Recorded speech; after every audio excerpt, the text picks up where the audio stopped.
Okay, we moved on to relationship building. That was done by Agnes, Kathleen, and Noel. The question was, if you had $5,000 to train tour guides, how would you go about doing it? That was something that the community members, with the assistance of the facilitators, took some time to discuss. The request was made for the rest of us to also just kind of think about it, wrap our minds around that. And they came up with a step-by-step approach, essentially. So you'd convene the meetings, identify the interested persons, contact the persons responsible for this whole tour guiding training, determine how many people could be employed, etc. Then the facilitators went into some of the things that they thought were absolutely essential for relationship building. So that was meetings. That was identified as something that was crucial and it needed to be done consistently.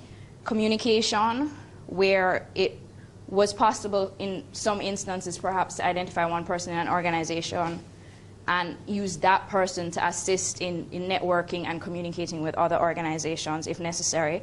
There was also networking, and there was livelihoods and benefit sharing.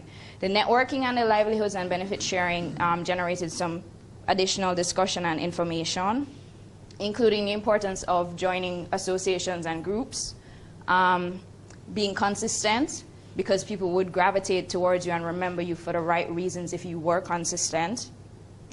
Constantly responding to invitations, whether it's positive or negative, just because that also keeps you in the loop. And asking people who you meet, who they think you should get to know. That's just a few of them.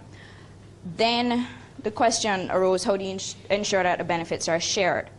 Now, the idea behind that was ensuring that everyone had an opportunity to participate, but in the same breath, ensuring that the members and the people who were constantly there and constantly active were given almost first opportunity then, in that case, to reap the benefits, while still leaving it open to everyone else. The suggestion was made that if the group had a formal constitution and perhaps also instituted membership fees if they did not already have that in place, that perhaps that would assist in concretizing their operations, and it would also give them the opportunity to get some additional training, more hands-on work with financial management. Then we moved into the evaluation. Martha and Pat did that for us. The question was, what is the most important thing that you will remember from the workshop? And the participants had a variety of answers: networking, communication, building relationships, meetings, linkages, and how to go about spending money. The question was also asked, how would those help in future development? And essentially, everything came down to being able to develop a strategic way to develop the trail and implement their community tourism livelihoods.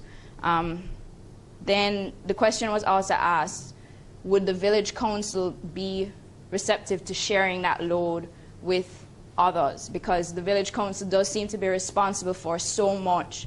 So the thought was that they would be willing to use volunteers, and they would also probably even form like a subgroup, maybe like a Friends of the Trail, I think was the term that was used, to assist in that specific aspect of things.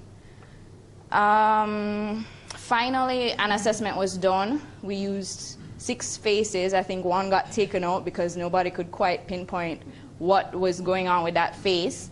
But basically, the community participants, they ranged before the workshop from curious, anxious, and just really not sure about what exactly they were walking into, to being very happy and very pleased with the outcome for the most part of the workshop.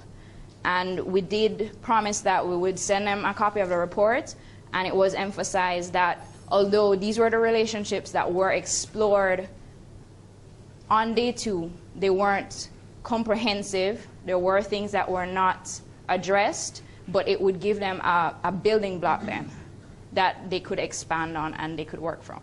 And I think that's basically it. And thank you, Keisha.